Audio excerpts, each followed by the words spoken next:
I've never seen a diamond in the flesh. I cut my teeth on wedding rings in the movies, and I'm not You'll ever be queen. No, I don't. No. Why? No postcode envy, but every song's like gold teeth, play goose, tripping in the bathroom, bloodstains, ball gowns, trash in the hotel room. We don't care. We're driving Cadillacs in our dreams, but every life's like crystal, made back diamonds on the timepiece, jet planes, islands, tigers on a gold leash. We don't care.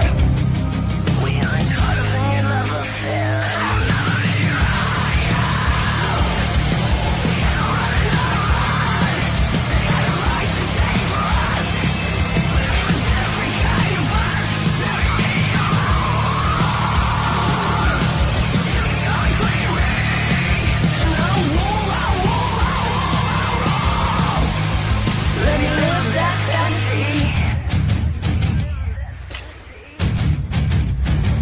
My friends and I, we've cracked the code. We count our dollars on the train to the party. Disgusting! And everyone knows that we're fine with it. We didn't go. Everyone says that today, the royal family is nothing more than a ceremonial figure. Even though they choose the government, have final approval over all legislation, and own half the country. And so while we remember Queen Elizabeth, let us not forget how this incestuous family has used their own children to gain power.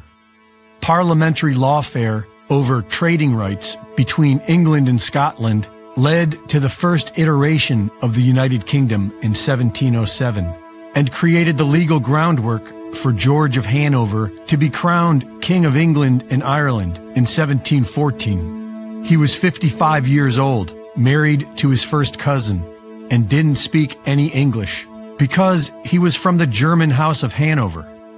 The English people were not happy about this, and his coronation was met with riots all across the country, followed by years of rebellions.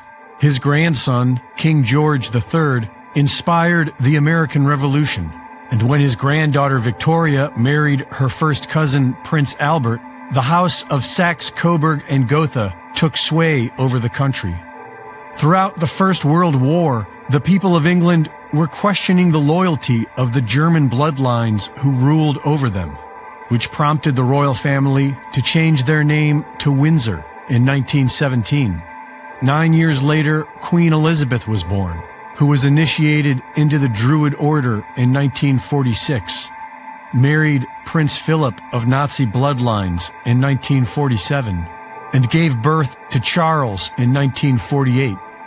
In 2010, William Coombs, survivor of Canada's infamous residential schools where the mass graves of children were found, claimed to have witnessed Queen Elizabeth and Prince Philip visit the Kamloops Residential School in 1964, where they took 10 of the children away with them, never to return. A year later, William Coombs dies in the hospital. In 1988, Prince Philip told the German press that he hopes to be reincarnated as a deadly virus to help with the population problem. And his son, King Charles, likes to joke on television how he is related to Dracula. His Royal Highness Prince Charles, who can trace his ancestry back to Romania's dark and distant past. The genealogy shows that I'm descended from Vlad the Impaler, so I do have a bit of a stake in the country. As it were. These royals are the result of an incestuous breeding program, wherein children were used as a way to gain power over the masses.